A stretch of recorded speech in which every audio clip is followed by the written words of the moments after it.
30페이지 펴시고 이제 저와 같이 재무회계하고 분계 연습을 하면 이제 나중에는 다시 이야기를 할 일이 거의 없다 생각하시고 자유글로 소화하기 위해서 좀 노력을 하셔야 돼요. 자, 그럼 먼저 이제 회계 개념 및 일반 원칙. 이젠 과거에 우리가 처음 저 만났을 때 했던 이야기라서 이 부분 이야기하면 그냥 웃으면서 유치할 거예요. 근데 이야기 안 했던 부분도 있고 지금 우리가 잘 아는 부분도 있을 거예요. 그럼 우리가 회계가 뭔지에 대한 이야기 처음에 제가 부기 이야기하면서 했었죠. 이 회계라는 건 여러분들이 계속 공부하다 보면 계속 장부에 기록하는 쪽만 신경을 쓰게 돼요. 근데 회계라는 건 장부에 기록하는 게 사실 회계가 아니고 그 기록한 내용을 가지고 우리 기업가의 이해관계자에게 유용한 정보를 주는 게 목적인 거예요. 근데 그 정보를 제공받고 그걸 활용하려는 자가 외부 이해관계자라면 우리가 재무회계를 하는 거고, 우리 회사의 의사결정 권한자라면 우리는 관리회계를 하는 거고, 국가나 지방자치단체에게 유용한 정보를 주려고 하면 그게 세무회계다라고 이렇게 나눠지게 되죠. 그럼 지금 우리 교재 아래쪽에 보면 재무회계하고 관리회계하고 이 두 개가 적혀 있는데 재무회계는 우리 기업의 외부 이해관계자에게 유용한 정보를 제공하는 목적으로 하는 거고, 관리회계는 우리 경영자처럼 우리 기업의 의사결정 권한자에게 유용한 정보를 주는 거예요. 그럼 이 보고하는 수단이 우리 재무회계는 이제 재무제표라는 거 저와 같이 이야기했었죠. 우리 재무상태표, 손익계산서, 현금흐름표, 자본변동표, 주석 이런 걸 이용을 해서 외부 이해관계자한테 유용한 정보를 주는데, 이 관리회계는 의사결정 권한자가 원하는 대로 보고서를 작성해서 주는 거예요. 그렇기 때문에 특정한 양식이 없는 거예요. 이 재무제표를 표현할 때 일반 목적 보고서라는 표현을 쓰는데, 일반 목적 보고서라는 표현은 뭐냐면 누가 달라고 한다 하더라도 똑같은 우리가 보고서를 쓴다라는 거예요. 은행이 달라고 해도 재무제표와 같은 거고, 또 투자자가 달라 해도 같은 거고, 직원이 달라고 해도 같은 재무제표를 줄 거란 이야기예요. 그 누구나한테 똑같은 형식의 보고서를 일반 목적 보고서라고 하는 거고, 그럼 누군가 한 사람만을 위해서 작성한 보고서를 특수 목적 보고서라고 하는 거예요. 그럼 당연히 여러분들이 기업에 있을 때 위에 있는 의사결정 권한자인 대표이사라든지 아니면 거기에 업무 보시는 위 상사가 뭔가 보고서를 만들어 달라고 하면 그 사람이 기준으로 잡고 있는 그걸로 토대로 해가지고 보고서를 작성하겠죠. 일반적으로 조금 여러분들이 이제 중소기업이나 중견기업 사이 쪽으로 들어가시게 되면 아마 활동가능 원가로 해서 보고서를 써달라고 할 거예요. 그런 사람들이 요즘 많은데, 그 활동가능 원가라는 게 뭐냐면 이 일이 발생한 원가 동인을 찾아서 그에 대한 효익과 그에 대한 비용을 1대1로 매칭시키도록 하는 거예요. 저 직원을 한 명 쓰면 저 직원 때문에 돈이 얼마 들어가는데 저 직원 때문에 일어나는 효익이 얼마인지를 계산을 하는 거예요. 그런 식으로 하는 그런 것들이 특수목적 보고서라고 보시면 돼요. 그럼 이 재무회계는 우리가 재무상태표다, 손익계산서다라고 이야기했던 게 다 과거에 일어났던 거죠. 내가 은행에서 대출을 받았다, 투자 받았다, 물건을 팔았다, 이런 내용들이 들어가 있는 과거 지향적 정보라는 거예요. 그런데 관리회계는 과거 지향적 정보를 토대로 해서 미래 지향적 정보를 생산하는 게 관리회계예요. 미래 지향적 정보를 생산한다는 건 추후에 나의 손익분기점이 언제인지, 또 이익이 얼마만큼 상승이 되면서 효과가 발휘할 건지 이런 것들을 수치로 가지고 이제 의사결정 권한자한테 제시해 주는 게 관리회계이기 때문에 미래 관련된 정보가 있다라는 거예요. 자, 그리고 정보의 범위는 필요 없고 원칙 적용에서 재무회계는 일반적인 회계 기준의 원칙을 지배를 받는다는 거예요.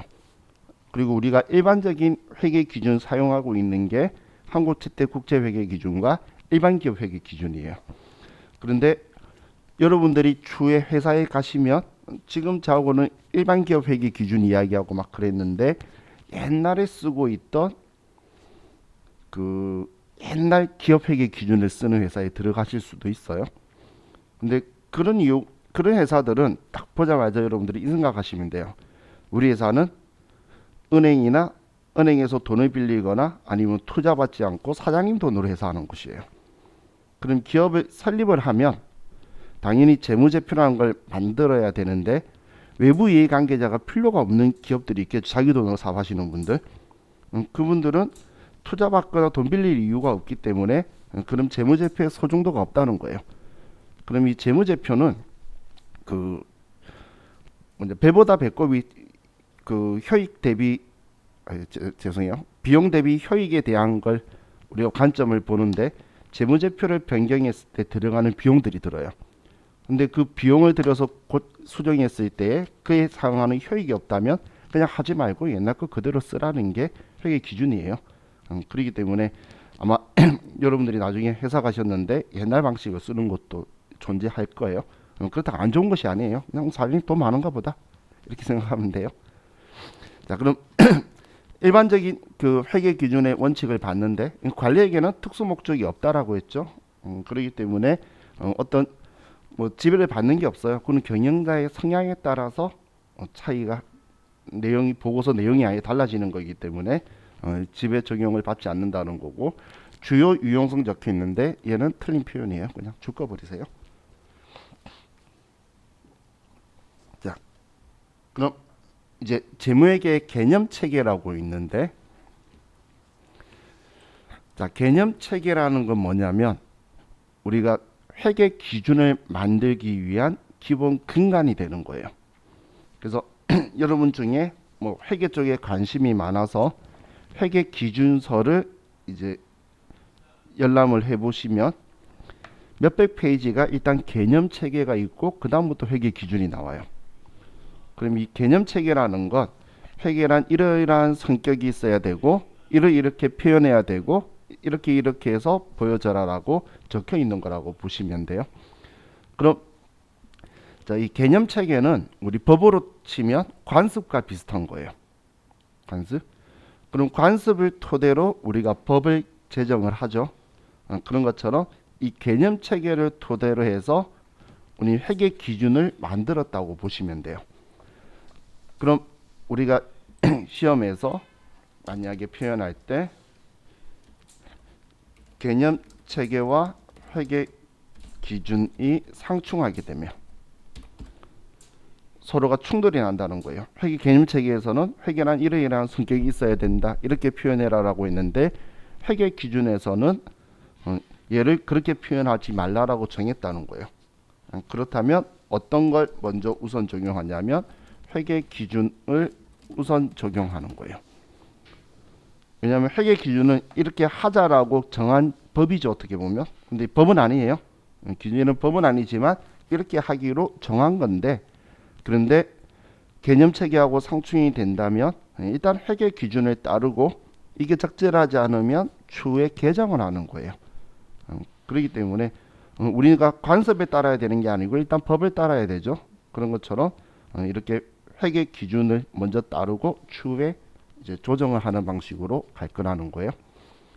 자, 그럼 자, 이 회계 개념 체계에서는 우리 회계 기본 과정 이걸 회계 공준이라고 표현을 하는데 우리 회계는 기본적으로 베이스가 발생주의 회계고 계속 기업의 전제 조건을 가지고 있어요. 앞으로 계속 사업을 영위할 거라는 전제 조건 하에서 우리는 지금 저와 같이 공부하는 기준으로 장부에 기록하고 있는 거예요.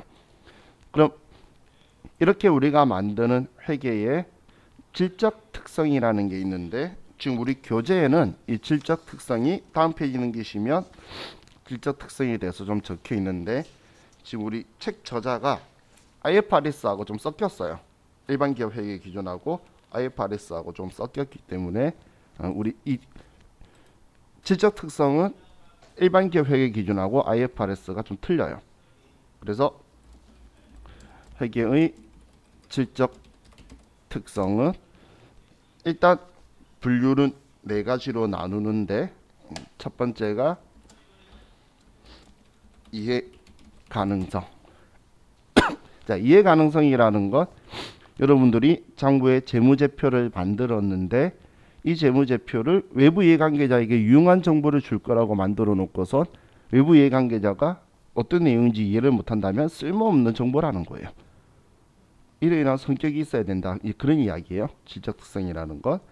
자, 그리고 자, 우리 목적 적합성이 있고 신뢰성이 있고 그리고 우리 비교 가능성이라는 게 있어요.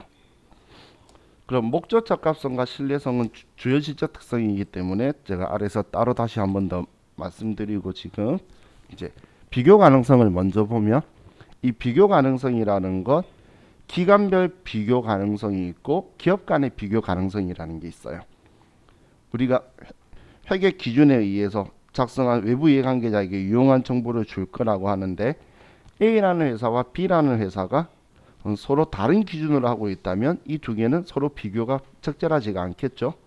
그렇기 때문에 일관성 있는 방식으로 같이 기업 간의 비교도 가능하게 하고 또 기관별 비교 가능성 우리 그 재무제표 열 때마다 오른쪽에 전기계 같이 있는 거 본 기억 있으시죠?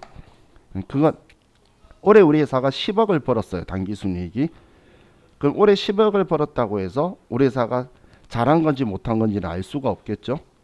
예를 들어 전기에 100억을 벌었었는데 올해 10억 벌었으면 올해 못한 거예요. 근데 전기에 1억을 벌었는데 올해 10억을 벌었으면 경영성과가 좋은 거죠. 그렇기 때문에 올해 것만 보여줘 가지고는 올해 경영성과를 외부 이해관계자가 가늠할 수가 없다는 거예요. 그렇기 때문에 최소한 2개 이상. 근데 만약에 피치 못할 사정으로 회계 기준을 바꿔야 되는 경우도 있을 수 있겠죠. 우리 회사가 상장을 하게 되면 상장사는 IFRS를 써야 되는 게 의무예요. 그럼 일반 기업 회계 기준을 쓰고 있다가 상장하는 순간 바꿔야 되겠죠. 그러면 비교 가능성을 높여주기 위해서 세계년도를 보여줄 거예요. 최소한. 그러면 2개 이상은 같이 비교할 수 있겠죠. 그런 식으로 해서 회계 질적 특성을 높여준다는 이야기예요. 자, 그럼 이 질적 특성은 당연히 전부 다 있어야 되는데 이 질적 특성 중에 하나라도 망가지면 사실 회계로서의 기능은 못한다고 보면 돼요. 여러분이 투자하려고 하는데 재무제표가 뭔 내용인지 모르겠으면 그건 쓸모없는 그냥 종이 조각이잖아요. 그죠? 그렇기 때문에 이 질적 특성들이 다 있어야 되는데 얘네들은 다 중요하지만 그 중에서 목적 적합성과 신뢰성은 주요 질적 특성이라고 해요. 이 둘을. 그래서 자 아래쪽에서 다시 목적 적합성하고 보면 자 목적 적합성에는 하부 속성이 있어요. 예측 가치, 피드백 가치, 적시성이라는 게 있어요. 이 여러분들이 투자자의 입장이라고 생각했을 때 지금 이 재무제표를 봤을 때 과거에 어떻게 되어 왔고 앞으로 어떻게 되겠구나 이런 형식의 예측이 가능해야 되고 지금 이쯤에 그럼 올랐어야 되는데 내렸어야 됐는데 이렇게 여러분들이 예상을 했을 때 그 확인도 가능해야지 여러분들 유용한 정보를 줄 수 있다는 거예요. 그럼 이 피드백 가치는 한국말로 하면 확인적 역할이라고 보시면 돼요.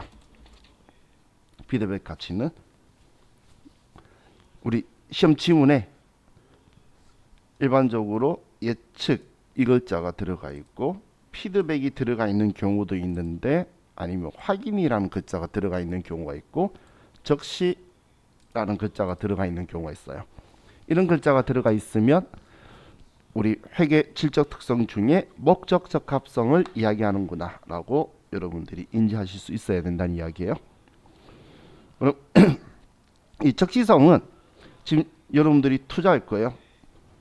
그래서 우리 회사에 투자하려고 재무제표 좀 주세요. 열람 좀 합시다 했더니 제가 2019년도 거나 2018년도 거 주는 거예요. 여러분은 그 정보가 필요할까요? 옛날 이야기인데 필요 없겠죠. 심지어는 지금 우리 이제 5월 달이죠. 그죠? 2020년 정보 볼 때도 마음이 안 좋아요.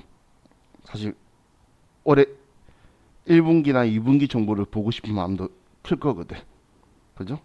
그러면 회계 질적 특성 중에 목조적 합성이라는 건 지금 내가 필요로 할 때 그때그때 맞는 정보를 적시적소에 제공해 줄 수 있어야 그게 나한테 유용한 정보가 된다는 이야기예요. 외부 이해관계자한테. 이게 목조적 합성이에요. 그럼 신뢰성은 이 신뢰성이 지금 책에 있는 게 IFRS랑 표현이 좀 틀려서 제가 틀리다고 말한 건데 얘는 일반 기업 회계 기준은 검증 가능성, 표현의 충실성, 그리고 중립성이 신뢰성의 하부 속성이에요. 근데 여기에 검증 가능성이라는 건 자, 여러분들이 봤을 때 제가 1년에 10억 벌어요. 믿을 수 있나요? 저도 못 믿겠는데. 그죠? 근데 제가 1년에 1,000만 원 벌어요. 그러면 여러분 그 정도는 제 벌겠어 라고 느낌 들 수 있겠죠. 그럼 방금 1,000만 원 벌어요 그거 했을 때 얘가 진짜 1,000만 원 버는지 더하기 빼기 해서 딱 1,000만 원이 안 나오더라도 어느 정도 믿을 수 있겠죠. 1,000만 원 정도는. 그걸 우리 검증 가능성이라는 거지. 딱 정확하게 그 값을 산출해내야 된다는 뜻이 아니라는 거예요. 자, 지금 제가 말이 엄청 많죠. 말이 많은 이유가 시험 지문이 이런 식으로 제가 말하는 걸로 서술형으로 나와요. 그러면 이게 무슨 의미인지를 이제 이해하시라고 막 떠드는 거예요. 왜냐면 방금 말한 것처럼 딱 정확한 값이 나와야 된다면 틀린 지문이라는 거예요. 검증 가능성 놓기 위해서는 재무제표와 외부의 관계자의 산출값이 일치해야 된다. 틀린 거예요. 유사한 것만 도달하고 믿을 수 있으면 되는 거예요. 그죠? 방금 제가 10억 번다 했을 때는 여러분한테 믿게 하기 위해서는 정말 매달 얼마씩 들어온 걸 보여주면 그때는 또 믿을 수 있을 거잖아. 근데 말로만 못 믿겠죠. 근데 1,000만 원 번다는 건 이런 말로 해도 그냥 그럴 수 있겠지. 그냥 그렇게 생각할 수 있겠죠. 그건 검증 가능성이 맞은 거예요. 또 표현의 충실성, 중립성이라는 건 표현의 충실성은 모든 내용을 회계 기준에 맞춰서 빠짐없이 전부 다 기록을 하지 중립성을 훼손해서 우리 회사가 불리하다고 좀 축소시켜서 통합해서 보여주고 우리 회사가 유리하다고 디테일하게 일일이 나눠 가지고 구분해서 보여주고 이런 행동 하지 말고 회계 기준에 맞춰서 전부 다 충실하게 표현하라는 거예요. 그럼 지금 이걸 만약에 어기게 되면 표현의 충실성이나 중립성을 어기게 되면 참고로 표현의 충실성과 중립성을 어길 시 우리 경영자가 책임을 지게 되는 거예요. 회계 담당자가 아니에요.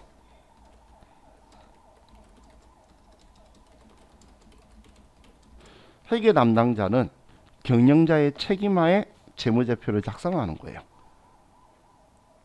우스갯소리로 내가 작성한 장부 내용 때문에 재무제표가 잘못 만들어져서 누가 투자해가지고 손실을 봤대. 그걸 내가 책임져야 되냐? 아니요, 나 회사가 만들면 끝이에요. 그에 대한 모든 책임은 대표이사가 질 거예요. 그 상법에서 주식회사의 사장은 무한 책임 사원이에요. 그렇기 때문에 그 대표이사가 책임질 거예요. 제가 그냥 우스갯소리로 막 애플하고 이런 회사들 막 욕을 하는데 그 택시 회사랑 똑같은 회사예요. 유한 회사잖아요.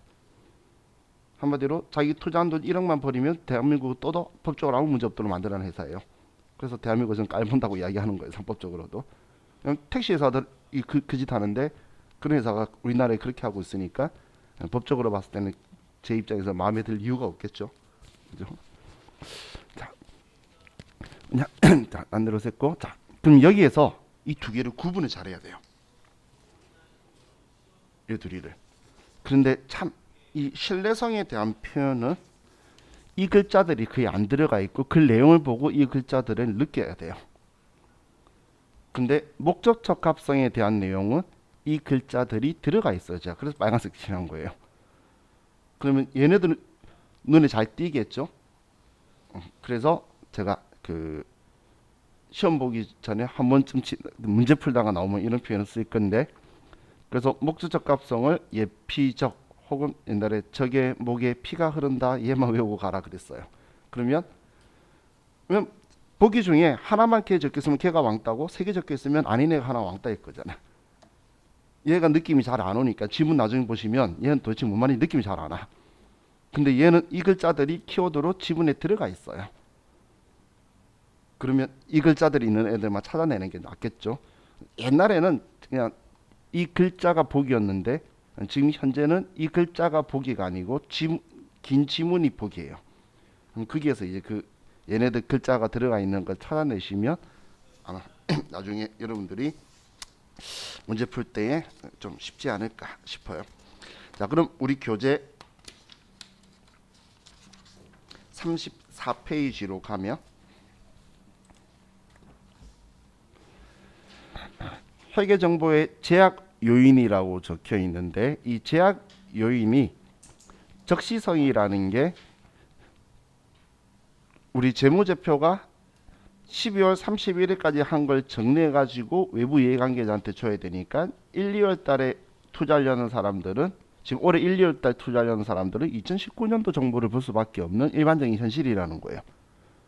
1월 달에 아직 재무제표가 안 돼 있어요. 재무제표 주주총회 해가지고 그 승인 받을 때까지 공시도 안 해요. 그럼 적시성에 대한 부분에 대해서 조금 제약 요인이 발생할 수밖에 없겠죠.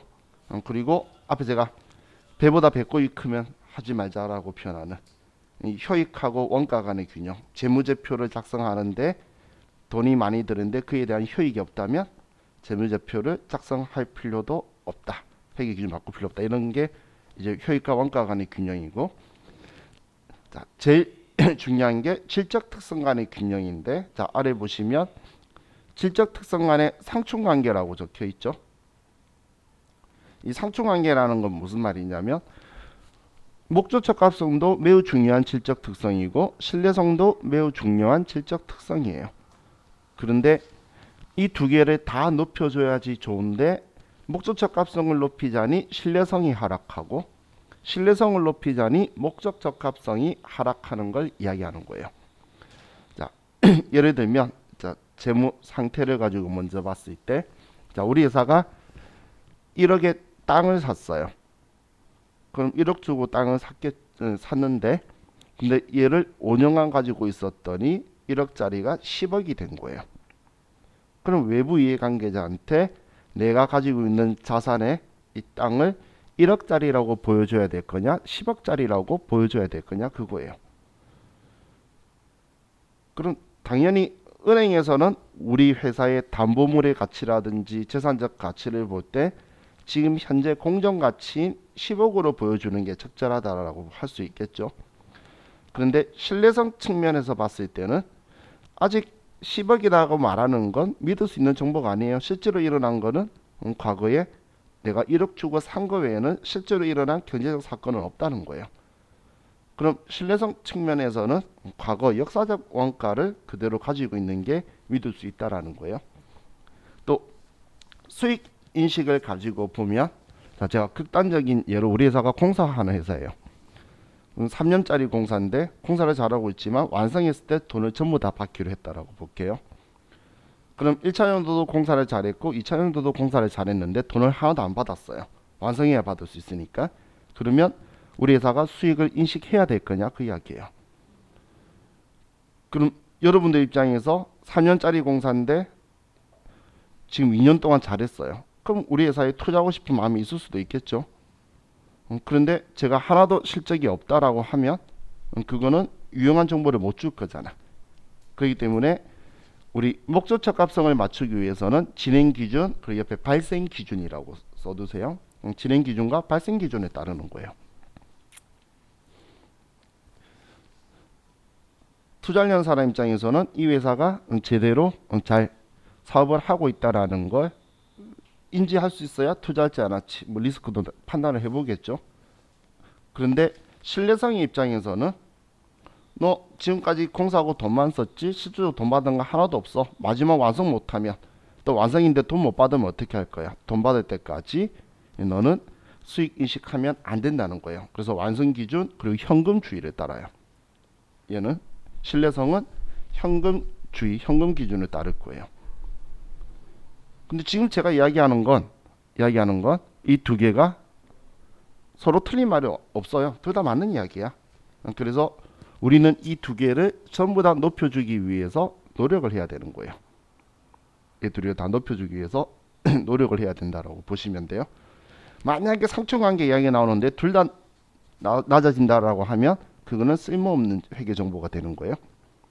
자, 그리고 자, 재무제표를 보여줄 때에 우리 목조적 합성은 제가 방금 4월 5월 달이면 분기별로 또 뭔가 경영 성과를 최대한 보고 싶다라고 했죠. 그러면 분기 재무제표나 반기 재무제표를 외부 이해관계자한테 정보를 제공해 준다는 거예요. 그런데 예를 들어서 여름 옷을 파는 곳이나 겨울 옷을 파는 곳은 어느 일정 기간 동안의 기간을 가지고 하는 건 적절하지가 않겠죠. 그죠? 그럼 1년치 연차 재무제표를 보여주는 게 가장 정확하다는 거예요. 그래서 얘 둘이가 이렇게 충돌이 날 수 있는데, 자, 우리 목적 적합성에 적혀 있는 이 재무제표에 얘는 참고로 분기 재무제표라는 건 뭐냐면 1월부터 3월로 보여줘요. 그 다음 보여줄 때는 1월부터 6월로 보여주는 거예요. 그 다음 또 1월부터 9월, 그 다음 1월부터 12월 이렇게 하는 게 우리 분기, 반기 재무제표라고 보시면 돼요. 그냥 3개월치 잘라서 보여주는 게 아니라 결론적으로는 이렇게 보여져요. 근데 이건 일이 많기 때문에 일반적으로 이렇게 생산하는 회사가 많지 않지만 외부 이해관계자가 꼭 요구를 하고 유한 정보를 가질 수 있다라고 하면 당연히 작성해서 줘야 되겠죠. 하지만 신뢰성 측면에서는 이렇게 작성해서 보여주는 건 적절하지 않다는 거예요. 그래서 얘 둘이가 서로 상충이 되는 거에 대한 거 생기는 것도 여러분들이 같이 기억을 해두시면 좋겠어요. 자, 그럼 재무제표 요소라고 적혀 있는데, 자, 여기에 포괄이라는 글자가 지금 잘못 들어와 있어요. 그냥 손익계산서예요. 자, 먼저 재무상태표는 제가 과거에 우리 키워드가 일정 시점의 재산 상태, 자산, 부채, 자본이라고 했었었죠. 그리고 손익계산서는 일정 기간 경영 성과, 수익 비용이라고 했었죠. 그죠? 그럼 이 포괄 손익계산서라는 게 뭐냐면 그 IFRS에서는 포괄 손익계산서를 쓰는데 미실현 보유 손익이라는 표현 기억나시나요? 제가 수업하면서 종종 쓰죠. 실제로 안 일어난 거. 그걸 모아두는 분류가 재무상태표의 기타 포괄 손익 누계액이었죠. 근데 손익계산서의 단기 순이익에다가 기타 포괄 손익 누계액을 더하고 빼면 포괄 손익이 나오는 거예요. 그게 포괄 손익 계산서인데 실제로 안 일어난 것까지도 포괄 손익으로 작성하는 거예요. 그건 IFRS에서는 그렇게 해서 보여줄 거예요. 그런데 일반 기업 회계 기준은 그냥 손익 계산서를 써요. 그래서 제가 포괄자를 빼란 거고, 포괄자를 쓰고 싶으면 여기 기타 포괄 손익 누계액을 썼어야 돼요. 그렇기 때문에 제가 지금 우리 일반 기업 회계 기준은 손익 계산서 쓰니까 얘 글자를 그냥 빼면 될 거예요. 자, 다음 재무제표 요소의 인식과 측정이라고 적혀 있는데, 인식은 우리는 계정 과목으로 하고, 그리고 측정은 그냥 다양한 방식으로 한다라고 적혀 있죠. 공정가액 쓰는 것도 있고, 우리 무슨 실현 같이 쓰는 것도 있고, 그 금액에 맞춰서 그래도 신뢰성 있게 측정할 수 있어야지 재무제표에 쓸 수가 있을 거예요. 또 회계 관습에서 보수주의라는 표현이 있는데, 자, 이 보수주의라는 표현은 회계 기준 안에서 자산은 낮게, 부채는 높게, 그리고 수익은 낮게, 비용은 높게 보여주는 게 보수주의예요. 근데 여기서 제일 중요한 건 회계 기준을 벗어나지 않는 선에서. 그래서 우리 과거에 그 재고 자산할 때 저가법 쓰고 뭐 이런 방법들을 쓰는 게 이제 우리 회계 관습은 보수주의인데 근데 굳이 보수주의를 따지지 않으려 하더라도 기업의 사장님들은 경영자들은 보수주의를 따라요. 왜냐하면 우리 법인은 우스갯소리로 내년은 없어요. 올해 최선을 다해야지. 그러면 우리는 수익은 낮고 비용은 높으면 결론적으로 이익이 낮게 나오겠죠. 이익이 낮으면 세금이 작게 나오잖아. 그래서 사장님들은 그냥 자연스럽게 보수주의를 따르는데 우리가 이제 앞으로 저와 같이 하면서도 자산은 자산의 인식 요건을 완벽하게 충족하기 전까지는 자산으로 처리 안 할 거예요. 내가 가지고 있는데 아직 내 거라고 안 할 거라는 거예요. 그걸 부채로 볼 거예요. 내 거 아닌 걸 가지고 있으면 부채라 그랬죠. 그러다가 우리 내 거가 확실해질 때 그때 우리 자산으로 인식을 할 거라는 거예요. 근데 부채는 나갈 확률이 매우 높고 그 금액만 신뢰성 있게 측정할 수 있으면 인식할 거예요. 그리고 수익도 낮게 보인다는 건 수익 인식 요건을 완벽하게 충족하기 전까지는 수익 처리 안 할 거예요. 이것 또한 부채로 처리하고 있고 하지만 나갈 가능성이 매우 높은 건 비용으로 바로 처리할 거예요. 지금 앞으로 이제 계속 우리 이렇게 처리할 거다라고 보시면 돼요. 자, 그럼 이제 재무제표 뭐 의의라고 적혀 있는데 얘는 뭐 이런 게 있구나 정도까지만 보시면 될 것 같아요. 자, 우리 교재 사이사이에 핵심이라고 해서 평가 문제 적혀 있는데 이거 그냥 보지 마세요.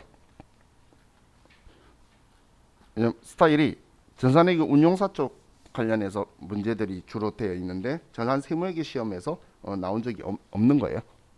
그래서 조금 옛날 스타일이라서 표현이 여러분들이 좀 이 표현 또 뭐야 라고 생각할 수 있으니까 그건 안 보셔도 돼요. 자, 그럼 이제 우리 40페이지로 가서 이제 계정 과목 가지고 저하고 같이 보도록 할게요.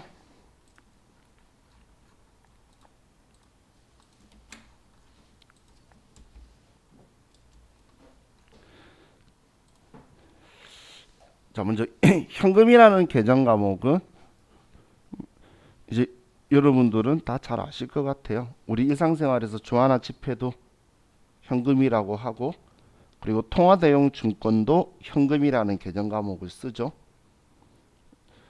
그럼 우리 통화대용 증권 중에서 대표적인 게 수표인데 이 수표는 내가 발행한 게 아니면 모두 다 현금이라는 계정 과목을 쓸 거예요. 그럼 이걸 차변에 쓰냐 대변에 쓰냐는 내가 줬으면 대변 받았으면 차변인 거고 내가 발행한 수표가 아니면 내 당좌예금 구좌에서 돈이 빠져나갈 일이 없기 때문에 우리는 현금이라는 계정 과목을 쓴다. 이렇게 기억을 해 두시고 그럼 그 외 이론 시험 목적상 우리 우편한 증서라든지 아니면 배당금 영수증이라든지 아니면 국공사채 만기 이자표라든지 이런 것들도 우리는 현금으로 취급한다. 이건 이론상으로 기억하시는 거고 우리 실기 목적으로는 수표만 기억하시면 돼요. 그럼 우리가 발행한 수표가 아닌 다른 회사가 발행한 수표를 동점 발행 수표라고 하죠. 그래서 우리 회사는 당점이라고 표현하는 거예요. 당사. 그래서 동점 발행 수표나 얘는 그럼 아무것도 안 적혀 있지만 동점 발행 수표는 당좌 수표를 이야기하는 거죠. 우리 회계에서는 자기야 수표다 뭐다 말 없으면 당좌 수표라고 말했잖아요. 그죠?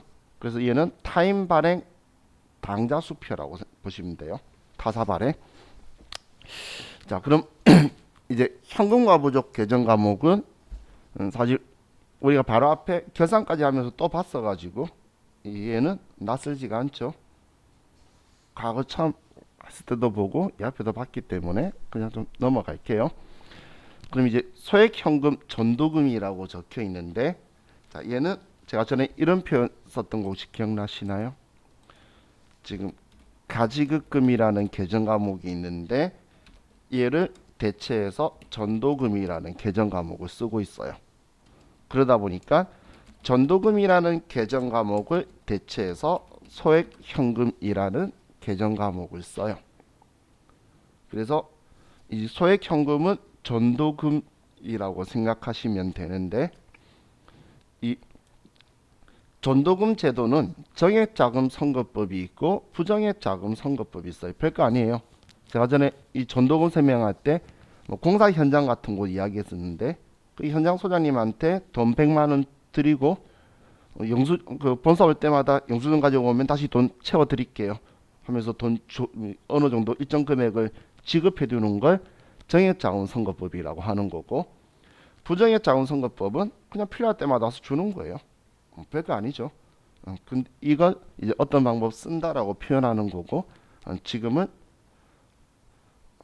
사실 옛날처럼 뭐 돈 얼마 줘두고 그렇게 잘 안 해요. 지금 현재 시대에서는 잘 안 쓰기 때문에, 왜냐면 그냥 법인카드 주면 되거든. 법인체크카드 주면 되고, 그리고 그걸로 또 이체를 그냥 회사에서 해주면 되니까. 근데 옛날에는 이제 현금을 주고 받고 해야 되는 거래가 수시로 생기다 보니까 이런 방식을 썼는데, 요즘은 그렇게 많이 안 쓰는 거예요. 자, 이건 시험 목적이 아니라 여러분 회사 갔을 때 볼 내용이구나 정도 생각하시면 돼요.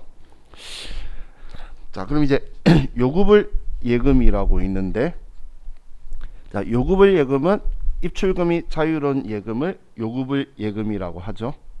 그죠?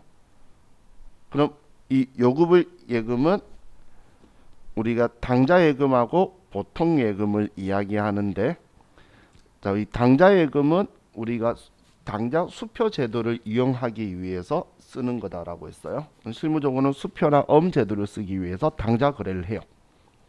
그럼 수표를 가지고 구자의 당좌 예금 구자에서 돈을 찾는다, 이런 표현을 여러분들이 이제 자연스럽게 인지를 하셔야 되는 거예요. 얘는 내가 당좌 예금에서 돈을 찾고 싶으면 내가 스스로 은행 가서 수표를 적어서 그 예금 구자에서 돈 빼는 거예요. 근데 다른 사람한테 수표를 발행해주면 그 사람이 그 수표로 내 당좌 예금 구자에서 돈을 빼가는 형식인 거예요. 그래서 수표 제도는 그 수표를 소지한 자가 그 수표 발행자에 연결되어 있는 구자에서 돈을 빼가는 형식이 우리 수표 제도라고 보시면 되겠죠. 그러면 우리가 수표를 발행하게 되면 당좌 예금 구자에서 돈이 빠져나갈 거예요. 그렇기 때문에 당좌 예금의 장부상 잔액을 줄여주는 거고, 그럼 반대로 수표를 내가 발행했던 수표를 돌려받는다는 건 당좌 예금 구자에서 돈이 빠져나갈 일이 사라지게 되겠죠. 근데 그렇게 생각할 수도 있지만, 이제 우리가 전표 좀 끊어본 우리 입장에서 과거에 발행한다라고 대변에 당좌 예금에서 돈 빠져나갈 거라 썼는데 걔가 돌아왔으니까 취소해 줄 거잖아. 그죠? 그러기 위해서 차변에 들어오는 거예요. 그럼 이 수표 가지고 전표를 보면, 자, 먼저 우리가 당좌 거래, 이거 개설 보증금 500만 원과 당좌 예금 100만 원을 보통 예금에서 이체하다, 이렇게 했어요. 그러면 보통 예금에서는 일단 600만 원이 빠져나가게 되겠죠. 그럼 대변에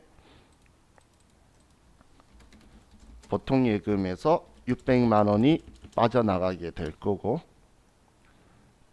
차변에는 당좌 거래 개설 보증금, 이는 특정 현금과 예금이라는 계정 과목으로 보증금이니까 얘는 꼭 거래처를 써주고, 그럼 100만 원만 우리는 당좌 예금에 입금된다라고 이렇게 분개를 할 거예요. 그죠? 자, 그럼 이렇게 회계 처리를 하고, 자, 우리 회사가 원재료 120만 원을 구입하고 수표 발행하다. 당좌 예금 잔액은 100만 원이 있다. 이렇게 한 거예요.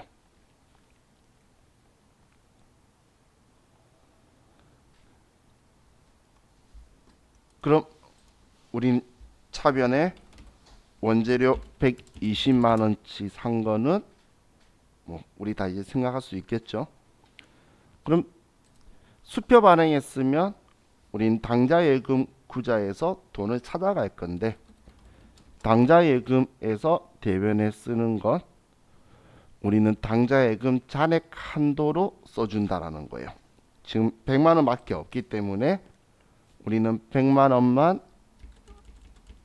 쓰게 되고, 그럼 나머지 차이 나는 이 20만 원은 우리는 단기 차입금이다라고 해서 이 당좌 예금 구자에 마이너스라고 적혀 있는 거는 우리는 장부상에는 돈 빌린 걸로 처리할 거라는 거예요. 그런데 시험에서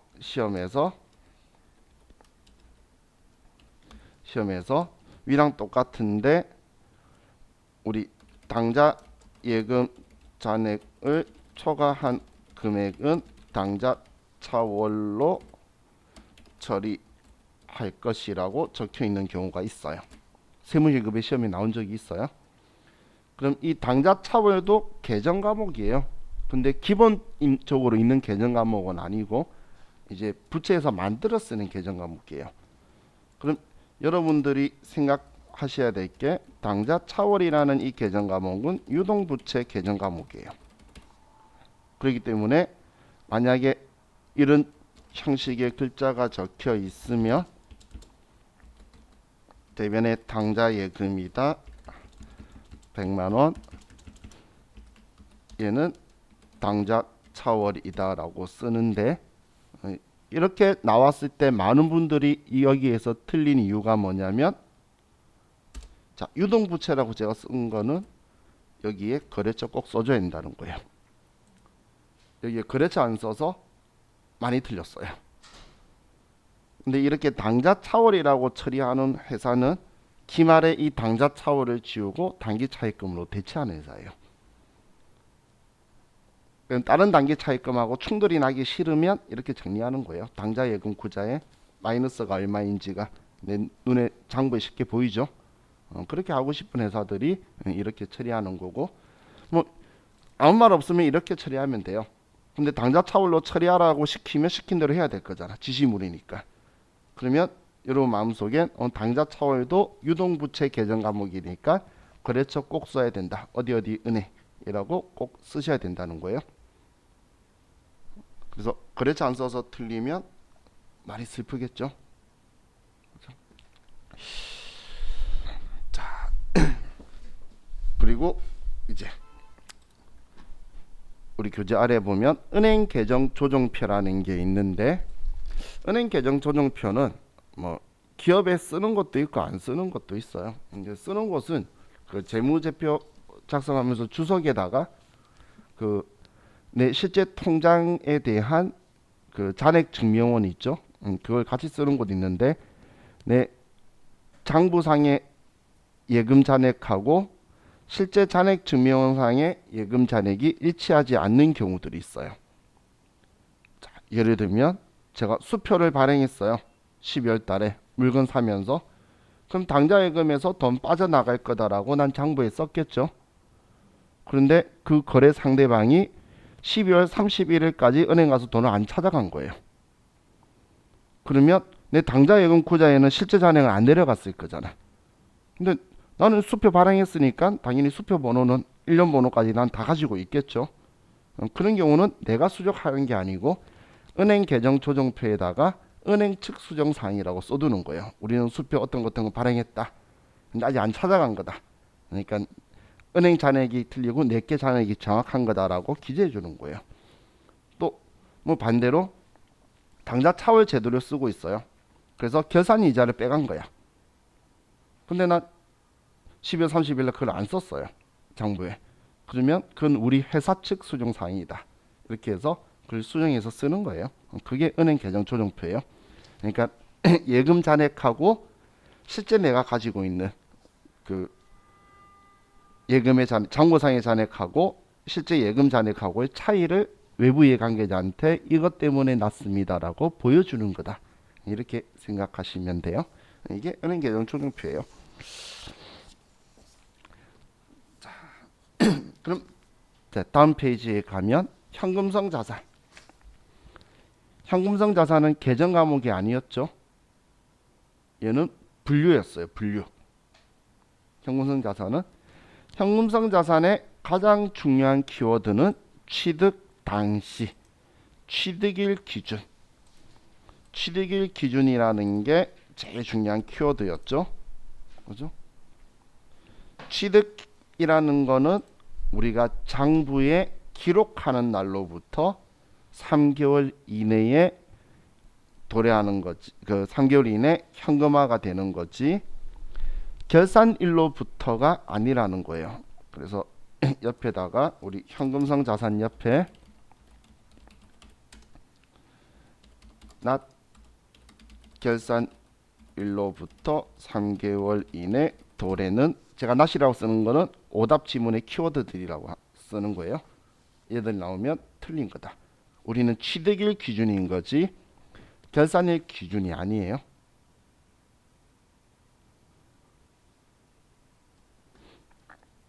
(1년짜리였는데) 예를 들어 2월 달에 1년짜리 우리가 정기예금 가입했는데 그럼 12월 31일 기준으로 봤을 때는 이제 한두 달밖에 안 남았죠. 그래도 그건 현금성 자산으로 분류하는 게 아니라는 거예요. 자, 그럼 이 현금성 자산에서는 당연히 큰 거래 비용 없이 현금으로 전환이 용이해야 되고 그리고 사용에 아무런 제약이 없어야 돼요. 사용에 제한이 있다면 그건 투자 자산인 거예요. 사용에 제약이 없어야 되는 거예요.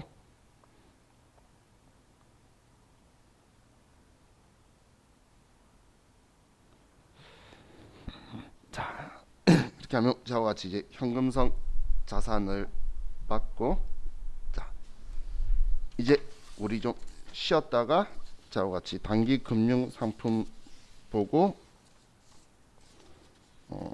유가증권 좀 보도록 할게요. 쉬었답시다.